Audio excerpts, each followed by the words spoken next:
बैरूनी कर्जों की वापसी न होने पर डिफॉल्ट और रेटिंग असरअंदाज होने का खदशा। आलमी रेटिंग एजेंसी मूडीज का हालिया बजट पर तबसरा।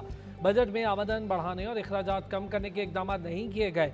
बजट का 60% तो कर्ज और सूद की अदायगी पर खर्च होगा। मौजूदा IMF प्रोग्राम की बहाली की कोई गारंटी नहीं।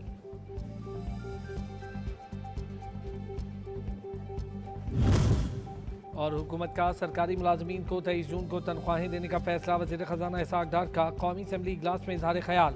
कहा, तमाम सरकारी मुलाजमीन को 23 जून बरोज़ जुम्मे तक इस माह की तनख्वाह अदा कर दी जाएंगी ताकि मुलाजमीन ईद की तैयारियां कर सकें।